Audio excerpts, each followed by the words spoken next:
Coach Adi Wibowo Saputro. Halo Mas Adi.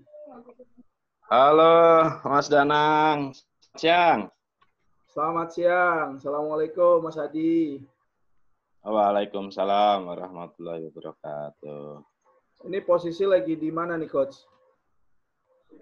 Sementara ini di rumah nih ya, karena betul habis Semarang nggak bisa jalan. Pulang kampung dulu ini di sini sementara. Blora ya? Blora ya? Di Blora, asli Blora ini. Mantap, mantap. Coach Adi, sebelumnya terima kasih mau bergabung di The Podcast Virtual. Ini adalah wawancara eksklusif saya dengan para narasumber yang saya berusaha untuk menggali inspirasi dari Coach Adi. Buat teman-teman, Coach Adi ini adalah pelatih futsal nasional yang sudah malang melintang di area Jawa Tengah bahkan nasional. Terakhir juga bawa tim Pro BJL 2000 Semarang di kancah Pro Futsal League Indonesia 2020. Dan saya pengen mungkin Mas Adi bisa cerita, Mas Adi itu alumni mana ya? UNES kan? Untuk saya sendiri alumni UNES 2005 masuknya. 2005 IKOR? Ya, IKOR, ilmu olahragaan. Mantap. Alumni IKOR UNES 2005. Pasti teman-teman juga banyak yang kenal. Dan kita dulu pernah ketemu waktu di BFL ya Mas ya? Ya, betul. Liga Mahasiswa antar daerah. Iya, benar-benar. 2010. Oke. Mas, boleh cerita singkat nggak sih kenapa kok bisa akhirnya milih jalur kepelatihan? Ya, awal mula sih nggak sengaja aja itu ya, karena awalnya main sih, waktu itu masih main di Mustika juga bareng-bareng anak-anak Blora, cuman waktu itu nggak ada pelatihnya, ya akhirnya saya ditunjuk sebagai pelatih. Ya, habis itu alhamdulillah rezekinya mengalir di situ gitu, coba sama anak-anak Mustika bisa juara 2 waktu itu kan Liga Mahasiswa, ya akhirnya berlanjut sih sampai sekarang seperti itu. Mungkin Kalau fashion dan tantangannya lebih aja gitu. Oke. Nah, kalau ya saya sih mungkin tahu beberapa ya, tapi mungkin teman-teman mau tahu lebih lengkapnya. Mungkin tim-tim mana aja nih yang pernah Coach Adi latih nih? Selain yang pasti BJL dong, BJL udah kemana-mana di Pro League, jadi beritanya udah kemana-mana. Tapi sebelum BJL, Mas Adi ngelatih mana aja nih? Profil singkat ya mungkin ya, ini ya Mas Denang ya. Boleh. Awal itu dari 2009 itu Mustika itu sampai 2010 lah. Habis itu 2011 saya ke Venus, diajak sama pemilik Venus untuk menanganin Venus dari 2011 sampai sekarang sih sebenarnya untuk Venus sendiri. Terus sempat vakum juga 2013 karena saya sempat bekerja di Jakarta, sedangkan tugasnya juga keliling Indonesia waktu itu di perusahaan swasta. Habis itu dari Venus saya ditarik Semarang FC. Habis dari Semarang FC masih tetap, habis itu kita pegang Venus untuk Linus, alhamdulillah juga. Habis itu tahun selanjutnya saya ke AMC Ba waktu itu. Itu juga Liga Nusantara waktu itu. Habis dari AMC Ba sendiri saya ke U3 Pemalang itu 2 tahun. 2017-2018 sekaligus 2017 itu U20 BJL waktu itu, waktu main di Jakarta, FFV U20 waktu itu. Dan sempat duet juga itu sama Mas Danang di AFP ya, AFP Jawa Tengah ya waktu itu 2017 juga sama Mas Danang, ya alhamdulillah dapat nomor 3 juga. Habis itu sempat menjadi asisten Prapon juga kemarin, dan setelah itu saya dipercaya ke BJL 2000 kemarin itu 2020 lah. Mantap. Untuk pro. Mantap. Para pelaku futsal pasti nggak asing dengan Pak B. Panggilannya, ini kelewat nih. Saya mau tahu asal usulnya gimana nih, Coach Adi bisa punya nama panggung Pak B atau Adi Berong nih gimana nih? Boleh cerita nggak? Waktu kita masih main bola ya, sekitar SMP kelas 3 sampai kelas 1 SMA itu saya masih aktif main bola antara SMA lah, di situ. Saya kan posturnya kecil nih, nggak tinggi-tinggi lah. Tetapi Saya itu kalau main suka lari-lari nih gitu kan, wing gitu kan, lari, overlap seperti itulah. Sampai bisa jadi striker juga. Di situ saya punya kelebihan ngotot, ngeyel gitu. Akhirnya teman-teman menjuluki Berong seperti mentok tua. Itu. Kalau orang Jawa itu apa ya? Mentok tua Iya, itu. iya, iya, iya, iya. Mentok tua kan kalau bahasa Jawa Berong. Akhirnya saya dijulukin seperti itu lah. Oh, awalnya begitu ya. Tapi malah Ya sekarang begitu. berlanjut jadi nama panggung lah gitu ya. Ya itu nama apa ya? Nama parakan ya untuk teman-teman ya di Jawa Tengah terutama, dan mungkin lebih simpelnya untuk memanggilnya itu ya udah nggak apa-apa gitu. Itu jauh lebih untuk nama panggilan, nama akrab ya. Ya, nama akrab, betul, betul, betul. Kalau kita punya nama panggilan tuh memang bisa jadi lebih akrab. Apalagi Coach Adi kan juga seorang pelatih, pasti butuh komunikasi yang lebih dekat dengan para pemain. Dan Betul. tadi juga sudah disampaikan profil-profilnya untuk beberapa tim-tim yang sudah pernah dilatih oleh Coach Adi. Kira-kira dari berbagai tim itu, tim mana nih yang paling berkesan, kalau boleh tahu? Untuk yang berkesan sendiri ya pasti semua ya rata-rata berkesan, kan pasti kenangan indah atau cuman yang paling berkesan itu mungkin nggak bisa dilupakan sama teman-teman itu waktu 2017. Waktu itu BJL U20 ya, U20 itu waktu kita di final itu kita bisa juara waktu itu. Setelah kita di penyisian itu kita kalah 6-0. Tapi kita di final bisa membalikan dengan adu penalti. Ya karena orang waktu itu berkata nggak mungkin gitu kan, tetapi dengan ya daya juang lah.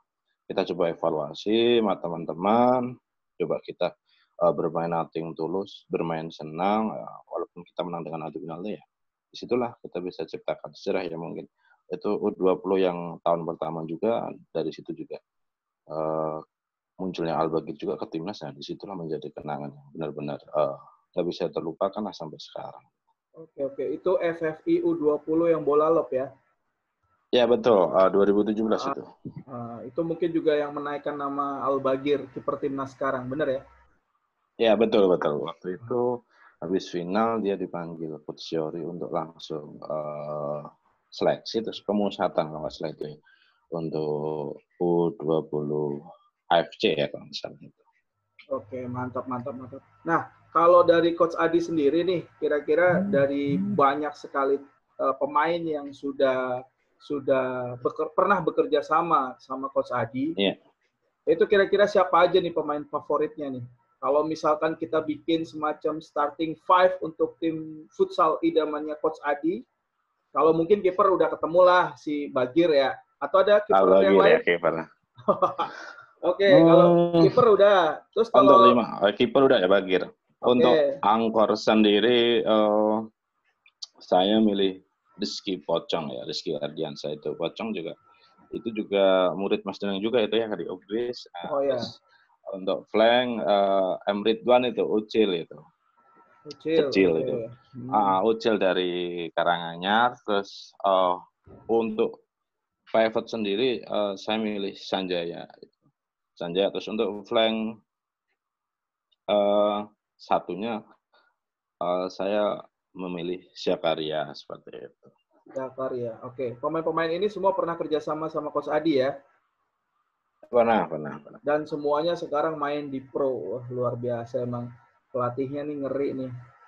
Dari Bagir, terus siapa tadi? Rizky Pocong, kebetulan anak Ogris juga. Flanknya ada si Ucil sama Zakaria Cosmo ya? Betul. Ya betul, sekarang di Cosmo dia. Terus sama pivotnya si siapa tadi? Sanjaya, SKN. Ya, sekarang di SKN itu. Orang Padang itu. Iya, betul. Oke. Lah, kalau kira-kira nih Coach Adi kan punya tadi kan punya 5 pemain andalan lah, boleh dikatakan begitu. Tapi kalau dari sisi dari sisi personal, kira-kira pemain favoritnya Mas Adi itu siapa dan kenapa? Apa dia dari sisi teknikal di lapangan, atau mungkin dari sisi mental, atau dari sisi apapun. Kira-kira pemain favorit Mas Adi itu siapa dan kenapa? Oh, untuk favorit saya Emre Tuan itu dari Karanganyar karena dia kecil, masih muda juga kelahiran 2000, tetapi saat Pro Sali kemarin dia bermain pun nggak kalah gitu mental. Dia pun nggak punya rasa takut. Dia ketemu siapapun dia nggak pernah minder. Dengan postur yang kecil, dengan kelebihan dia kelincahannya, kecepatannya, dia selalu bisa itu dia mengobrak-abrik itu pertahanan lawan. Ya, dia juga sempat beberapa kali menjadi pemecah kebutuhan tim juga. Terus dia juga sempat beberapa kali cetak gol, sempat juga jadi man of the match juga dengan bagi saya dia lah karena dia punya hampir kelebihannya cukup banyak walaupun dengan kekurangan postur yang kecil tetapi dia masih berani bermain ya. Dia masih punya mental petarung gitu dan yang terutama good attitude-nya itu luar biasa dia. Mantap, mantap, mantap. Itu mungkin beberapa beberapa tips yang disampaikan Mas Adi bisa jadi masukan buat para pemain-pemain yang sekarang sedang tumbuh atau kira-kira saya sih optimis futsal akan jauh lebih baik, paling tidak kalau kita ngukurnya sama sepak bola misalkan. Tapi kalau dari Mas Adi sendiri nih, karena sudah tahu petanya di Jawa Tengah, kira-kira potensi futsal Jawa Tengah ke depan akan bagaimana, Mas? Untuk potensi sendiri cukup besar ya untuk Jawa Tengah sendiri karena selama ini cuman yang kurang kan mereka panggung atau mental gitu. Jadi butuh wadah aja sebenarnya itu. Mereka cuman butuh kesempatan untuk main event besar, akhirnya membentuk mental. Untuk masalah teknik pasti di setiap di daerah ataupun klub masing-masing di Jawa Tengah pasti punya cara, pasti punya ciri khas. Itu kita nggak bisa nggak bisa menyalahkan siapa paling benar, nggak. Bagi saya itu semua pasti akan punya kelebihan masing-masing. Nah disitulah cuman ya tinggal itu kita mengasah mental gitu. Rata-rata mental teman-teman Jawa Tengah kan lingkupnya cuma bermain di Jawa Tengah. Dia butuh ini untuk main event-event besar. Contoh dulu nih adanya BJL, adanya AMC yang sering mereka membawa ke panggung-panggung nasional, Piala Emas, Piala MTB Gubernur. Akhirnya pemain Jawa Tengah banyak keangkat. Karena apa ya? Di situ dari event-event besar mereka kebentuk mentalnya seperti itu. Jadi seperti itu aja sih Kak. Mungkin pembinaan usia muda ya untuk kategori U10 ke bawah, U15 ke bawah itu karena yang sekarang Jawa Tengah yang diperlukan lah seperti itu. Oh, oke. Artinya secara potensi kita tidak akan kalah. Pemain Jawa Tengah kan juga sudah banyak ya pemain yang sudah berkaliber pro, bahkan mungkin timnas juga sudah banyak kan asli Jawa Tengah. Udah banyak itu banyak. Nah, oke. Lah terus kalau ini sepengetahuan saya atau mungkin ini banyak persepsi dari para pengamat juga. Coach Adi ini punya special tactical-nya tuh counter attack. Nah, ini spesial nih. Boleh kita bisa bicara sedikit teknis. Mas Adi itu terkenal pelatih yang punya tim dengan tipikal counter attack. Kira-kira yang dilatih secara technical individu atau mungkin secara tim biasanya apa? Yang dilatih atau yang dibutuhkan? Pasti pertama pemahaman taktikal individual ya, yang gimana mereka gimana cara menilai, gimana cara mengontrol saat lawan pegang bola, gimana kita berorganisasi secara tim atau individu, gimana kita mengontrol secara kedalaman kekuatan dari jarak mungkin 25 atau 35, 30, 25, 15, 10, kita harus gimana, kita itu harus latih ya dari 1v1, 21, 22 ya. Selanjutnya seperti itulah seperti biasa. Dan barunya karena kita defend counter dan saat kita counter pasti kita fast break akan mengandalkan kecepatan. Di situ kita juga harus sering melatih kecepatan pemain tersebut. Menurut saya seperti itu. Selain defense-nya juga gitu ya. Defense secara individu baru secara grup coba kita latih terus-menerus. Ya, tetapi jangan sampai nih pemain ini nggak punya fisik karena saat kita defense pasti jelas lawan akan banyak mengocok defense kita. Kalau kita nggak punya fisik ya pasti susah juga seperti itu. Apalagi saat kita capek, kita harus nih merebut bola dan akhirnya kita melakukan counter seperti itu. Jadi yang kita pasti kapan kita harus defend di area sendiri, kapan kita harus defend atas, itu yang harus kita latih. Setiap pelatih juga pasti harus kapan nih kita bikin defense-nya seperti apa, seperti itu yang harus kita latih tiap terus menerus seperti itu. Kapan kita harus ambil defense-nya, kapan kita harus rebut bola, itu momentum seperti itulah yang harus sering kita latih seperti itu. Seperti kapan kita harus sliding block, kapan kita ambil momen sliding block tersebut, nah, itu harus kita latih juga seperti itu. Kapan kita harus counter, pengambilan keputusan saat kita udah masuk circle seperti itu, sebelum masuk circle lah, itu yang harus kita sering latih seperti itu aja. Mantap. Kalau sisanya sih mungkin setiap pelatih akan punya cara masing-masing. Bagi saya itu benar semua sih, gitu. Tergantung setiap pelatih akan menggunakan kelebihannya dari sisi mana, dari mana, dan mau apa. Paling seperti itu aja. Mantap. Nah, selain dari sisi counter attack, saya tuh kalau ngamati Mas Adi tuh kan salah satu pelatih yang juga pegang teguh attitude nih. Jadi seingat saya, pertandingan sekeras apapun nih, Coach Adi nggak pernah marah nih. Bahkan dia yang selalu kadang menahan pemain-pemainnya untuk tetap stay cool, artinya tidak terpancing dengan emosi lawan. Caranya gimana, Coach? Karena itu juga menurut saya paling penting nih dalam kita membawa atau membangun sebuah tim. Ya, itu karena prinsip ya. Prinsip saya dari dulu. Karena bagi saya saat saya bisa mengontrol emosi saya sendiri, pertama itu. Kedua, bisa mengontrol emosi pemain. Nah, pemain yang bermain. Ketiga, yang mengontrol emosi pemain yang sedang duduk di bench. Itu kita akan jauh lebih enak berpikir gitu. Kapan kita harus menarik, kapan kita harus mengganti pemain.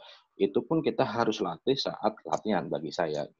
Saat kita latihan mungkin kita beri pressure dengan tingkat yang tinggi, intensitas tinggi. Tetapi pemain nggak boleh nih dengan marah, nggak boleh banyak protes saat game situasional, nggak boleh banyak protes wasit atau nggak boleh banyak protes temannya. Itu harus kita latih. Gitu. Dan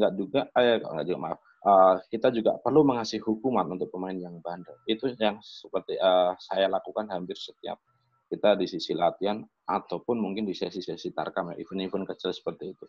Saya juga sering menerapkan itu saat mereka ada pun pemain yang mungkin berlaku kasar, mereka membalas, kita akan hukum seperti itu.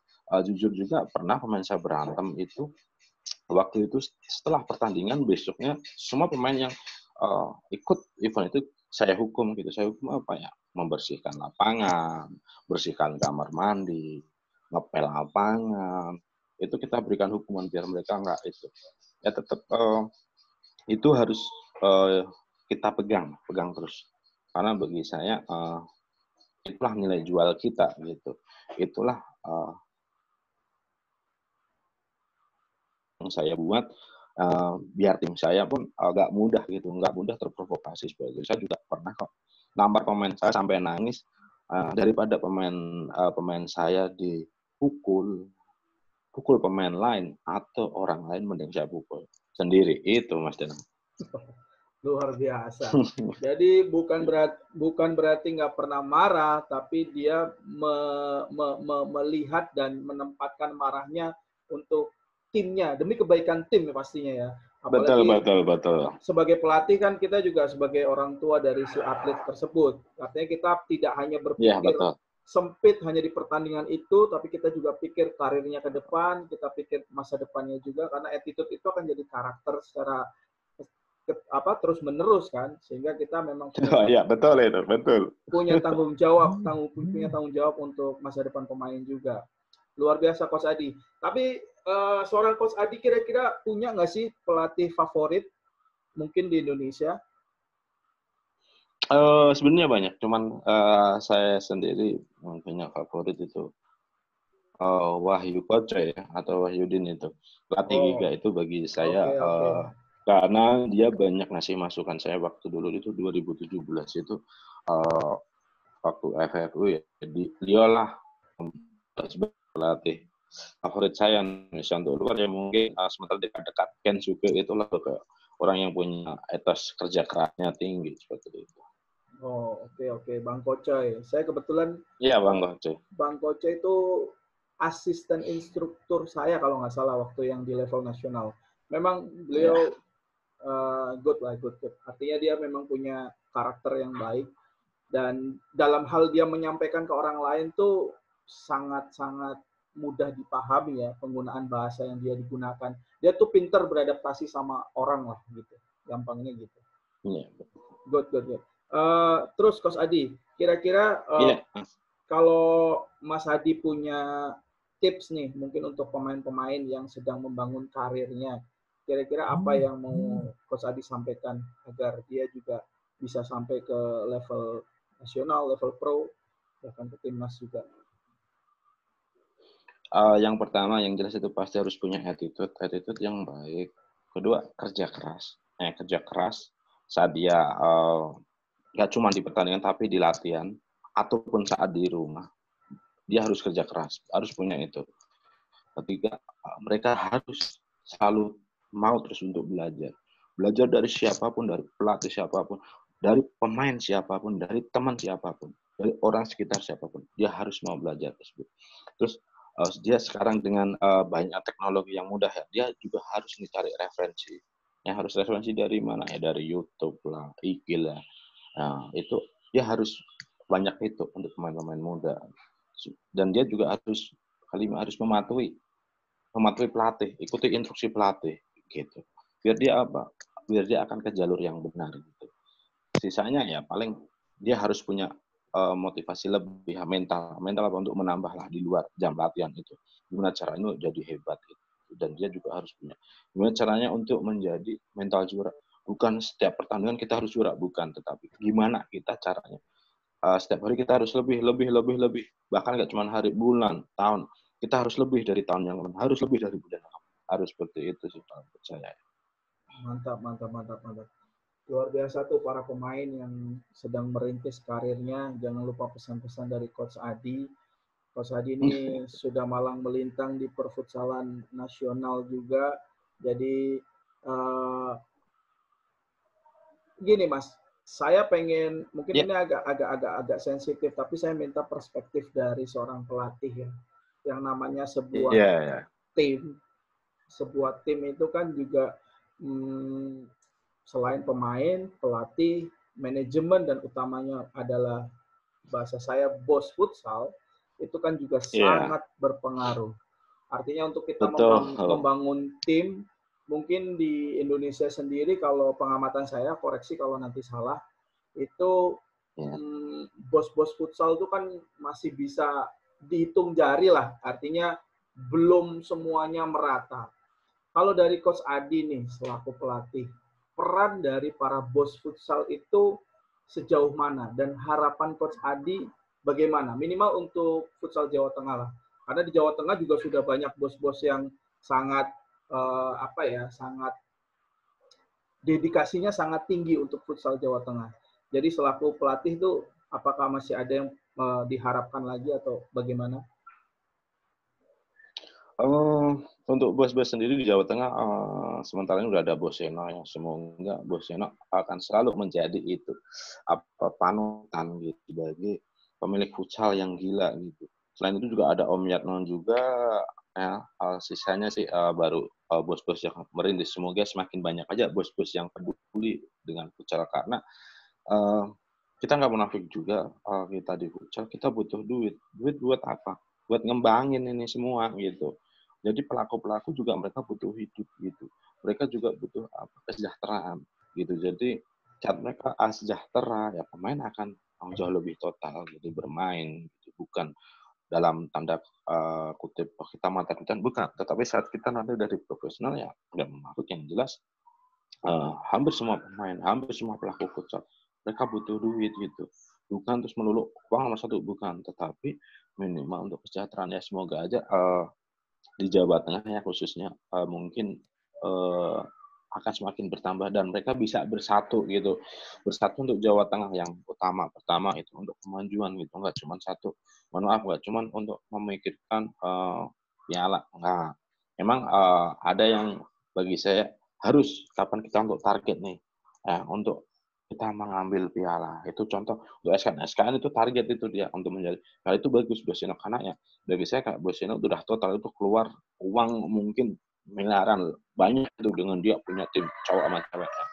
Mungkin masih butuh lah apa namanya bapak asuh yang lain gitu, Boseno yang lain seperti itu di Jawa Tengah. Jadi nggak cuma Boseno, semoga aja ke depan bos-bos di daerah-daerah juga mulai nih pindah ke futsal. Akhirnya juga mungkin ada Boseno, Boseno udah pengalaman, Omnya udah pengalaman, bisa ke bawah, membantu yang di bawah nih dari sisi pengalaman bukan secara finansial, mungkin memberi pengetahuan ya, akhirnya di Jawa Tengah ini bisa nih menjadi yang kuat gitu. Paling itu aja sih Mas Dan. Setuju. Saya juga sangat tertarik ngundang Mas Seno nih, tapi apa dia berkenan apa enggak? Ya semoga aja nanti berkenan untuk berbagi di podcast.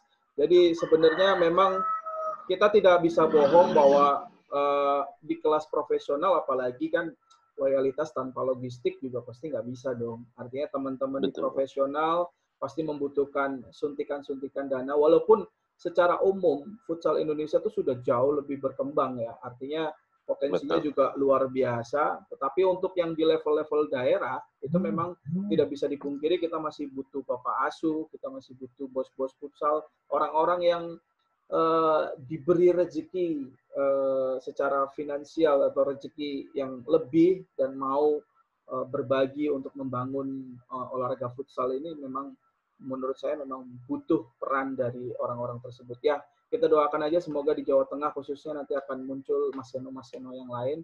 Dan semoga Mas Seno kalau dengar podcast ini, kalau berkenan bersedia untuk berbagi cerita kepada teman-teman tentang perspektif apa yang dilihat untuk futsal Indonesia. Mungkin terakhir Mas Adi, kira-kira Iya Mas Danang. Gimana harapan Mas Adi ke depan untuk perfutsalan di Semarang ataupun di Jawa Tengah? Harapannya dari Coach Adi seperti apa? Yang saya inginkan sih, saya punya keinginan juga itu, semoga di Jawa Tengah pembinaannya nih, yang pembinaan dari U17 ke bawah, U15 ke bawah, U12 ke bawah, U10 ke bawah, kita jalan. Karena sementara ini yang jelas belum jalan, jujur aja untuk di futsal belum jalan karena mereka masih condongnya ke sepak bola seperti itu. Jadi saya berharap ke semua pelaku lah nanti udah mulai banyak bikin akademi, entah itu prabayar atau gimana sistemnya, tetapi intinya mereka di grassroots gitu. Jadi tujuannya banyak untuk kita membangun gitu. Syukur kita bisa berkolaborasi dengan sepak bola. Akhirnya nggak ada stigma futsal merusak sepak bola gitu. Jadi ingin saya sih seperti itu, dan semoga untuk futsal sendiri bisa masuk nih di tingkat sekolah dasar, SMP, dan SMA. Mungkin kalau sekarang yang masih udah mulai marak SMA ya, mungkin SMP udah mulai nih tapi masih jarang.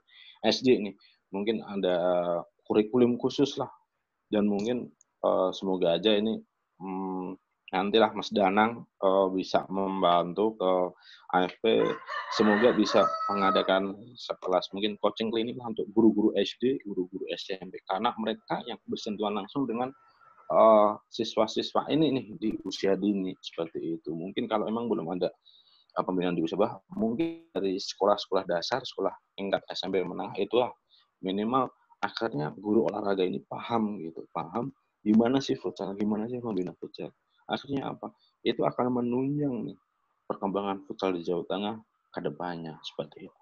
Setuju. Jadi paling tidak nih fenomena yang saya lihat di Semarang ya. Semarang itu anak SSB itu banyaknya minta ampun.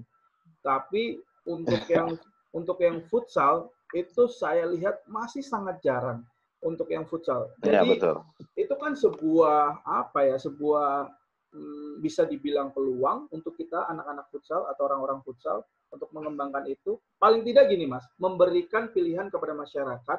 Kalau dia mau futsal ya tinggal ambil futsal, mau ambil bola ya tinggal ambil bola. Kita ngasih pilihan itu dan memutuskan mematahkan persepsi bahwa futsal merusak bola, bola merusak futsal. Nah itu kan daripada kita cuma saling nyalahin begitu, mendingan kita bikin aja wadahnya, sehingga nanti kita memberikan kesempatan kepada masyarakat untuk memilih mau konsen di mana. Toh saya yakin sekarang futsal juga, walaupun jujur industrinya mungkin belum seperti sepak bola untuk saat ini, tapi ke depan kan bukan tidak mungkin. Apalagi peluang Indonesia untuk meraih misalkan the best for Asia, seperti tagline-nya FFI, atau mungkin bahkan ke Piala Dunia, itu kan terbuka lebih luas dibanding sepak bola ya.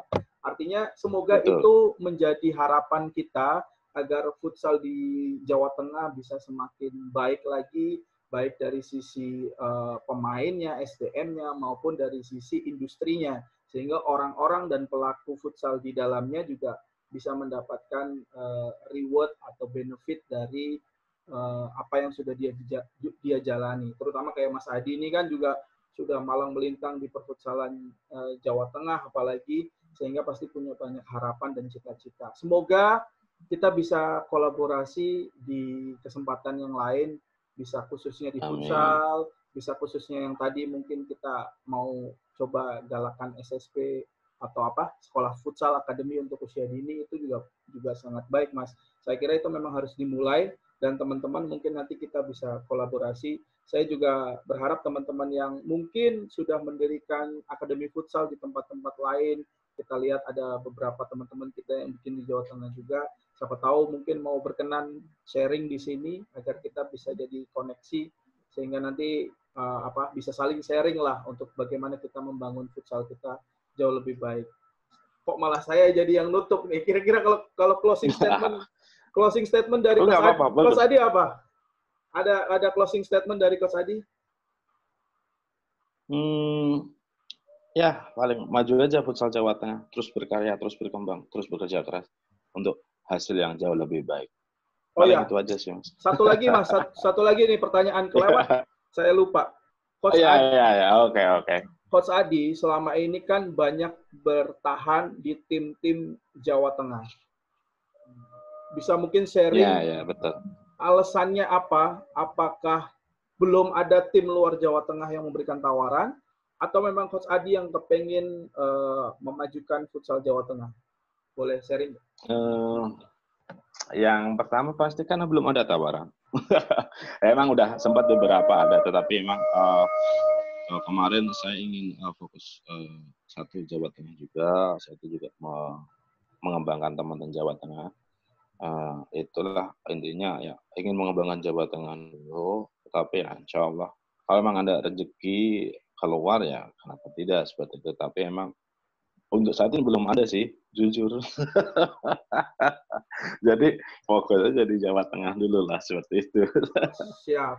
Coach Adi pasti punya potensi yang besar untuk di nasional. Artinya saya yakin apalagi Coach Adi sudah pegang di Pro, di Lindo sudah berapa kali aja, siapa yang nggak kenal Coach Adi kan. Tapi saya lihat Coach Adi memang loyalitasnya sangat jateng banget lah. Artinya kayak memilih pemain aja kan nggak mau kalau nggak jateng banget gitu. Itu merupakan sebuah kelebihan atau Mas Adi itu asetnya Jawa Tengah untuk tetap bisa mempertahankan eksistensi futsal di Jawa Tengah. Saya berharap, kita semua berharap pasti nantinya akan banyak yang mensupport sehingga futsal Jawa Tengah bisa jauh lebih baik lagi. Terima kasih Coach Adi sudah mau sharing banyak hal di sini. Terima kasih sudah berbagi pengalamannya. Semoga teman-teman yang mendengar bisa mendapatkan informasi ataupun inspirasi dari Coach Adi ini. Itu ya Mas ya. Sehat selalu. Terima kasih Mas Danang juga. Sehat selalu juga. Jangan lupa berolahraga. Oh pasti. Oke, gitu aja. Sementara saya akhiri. Terima kasih sekali lagi Coach Adi Wibowo Saputro, pelatih Pro BJL 2000 Semarang, dan pelatih. Kalau saya nyebutin profil Mas Adi itu nggak ada putusnya lah. Udah kebanyakan profil. Ya suhunya futsal Jawa Tengah lah, kurang lebih begitu. Terima kasih Mas Adi. Terima kasih. Semoga sama-sama Mas Danang. Semoga banyak yang terinspirasi. Saya akhiri sampai sini. Assalamualaikum warahmatullahi wabarakatuh. Waalaikumsalam warahmatullahi wabarakatuh.